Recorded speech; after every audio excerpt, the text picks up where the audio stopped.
Majina naitwa Edward Ndama, mkuu wa shule ya sekondari Moha.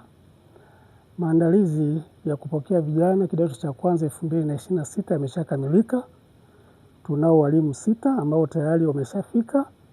Tunavyo viti 240 pamoja na meza zake. Tunavyo vitabu vya ziada na kiada, na maandalizi yote kwa ajili ya ufundishaji yameshakamilika, kwa maana ya kalamu, chaki, maandalio ya masomo, kila kitu kimekaa sawa. Tunasubiri wateja wetu hao form 1 hapo kesho, siku ya Jumanne tarehe 13 mwezi wa kwanza 2026. Mazingira yameshaandaliwa, walimu wapo na wameshamaliza kabisa na maandalizi ya schemes of work.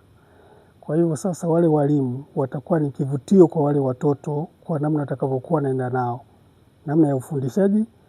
Lakini pia wale ambao watakuwa labda wamechelewa, ndani ya wiki moja hii tunayoianza leo, itakapofika Ijumaa, wale ambao watakuwa hawajafika, tutaomba serikali yetu itusaidie kupitia kwa mtendaji wa kata pamoja na watendaji wa vijiji, ili waweze kuwasukuma waweze kufika kuja kuungana na wenzao.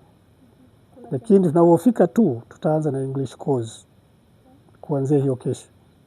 Hata kama hana sare haisomi. Kikubwa afike, maana rasilimali ni yule mtoto ndo tunayemhitaji. Kwa hiyo niombe tu wananchi walete watoto wao kwa namna jinsi alivyo. Hata kama hana daftari tutampa daftari. Kwa majina naitwa John Cravery Mabiti, ni afisa mtendaji kata hii ya Isandula, wilaya ya Magu. Kujengwa kwa shule hii itatoa changamoto ya umbali wa watoto kupata elimu. Kwa maana gani? Kata hii ni kubwa na shule ilikuwa ni moja ambayo wanapata elimu.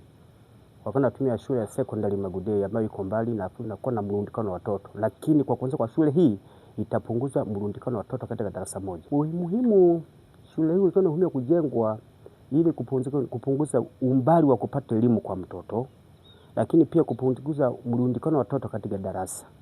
Ndio maana sasa wazazi kupitia vikao vya kamati ya maendeleo ya kata nimekutoka na wananchi wakapanga waanzishe shule ya kata, ambao walijipangia mpango wa kuchanga hela pamoja na nguvu kazi. Nakumbuka hela iliyochangwa kwa wananchi, haya madarasa 6 na ofisi 2, jamii ilichanga milioni 36 na laki 8. Tukanyoma boma yote pamoja na majambi yakakamilika. Hapo kukamilika hapo, halmashauri ya wilaya ya Magu kupitia mapato ya ndani ikaleta milioni 30. Hiyo milioni 30 ndio kapaua pote madarasa haya na kuweka milango ikaisha. Serikali kuu ikaleta hela milioni 75. Ndio ikafanya finish, ndio unaona ng'aa hivi. Milioni 75. Lakini hapo tulipomaliza tukaanza mpango mwingine, mchango wa pili sasa, kujenga vyoo. Tumejenga, wananchi kata Isandula wamejenga matundu 12 ya vyoo na 2 ya walimu. Jamii kama jamii ilichimba shimo ikajenga toka juu, mabomu takakamilika. Ilichanga pesa Tanzania kama milioni 5 na laki 8 pamoja na nguvu kazi. Hapo halmashauri ya wilaya kupitia mapato ya ndani ikaleta milioni 26. Ndio ikafanya finishing vya vyoo kakamilika, tukabakiza na hela nyingine ambayo tumeipanga tujenge maabara. Ndio maana tumeanza tumeweka kokoto pale na mchanga pale na tofali. Kuna baadhi ya hela kama milioni 5 na sehemu tujenga maabara. Kwa majina ninaitwa Mheshimiwa Jackson Bush, ni diwani wa kata hii ya Isandula.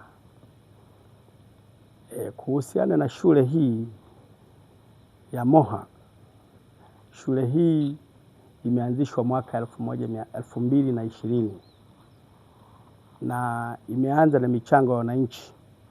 Mwitikio wa wananchi ni mkubwa na ndio umefanikisha kujenga maboma, madarasa 6 na ofisi 2 pamoja na vyoo matundu 18, kwa maana ya matundu 6 ni matundu 6 na walimu tundu 2. Hivyo wazazi wa kata hii wana hamu sana na wana shauku kubwa kufunguliwa kwa shule hii. Nina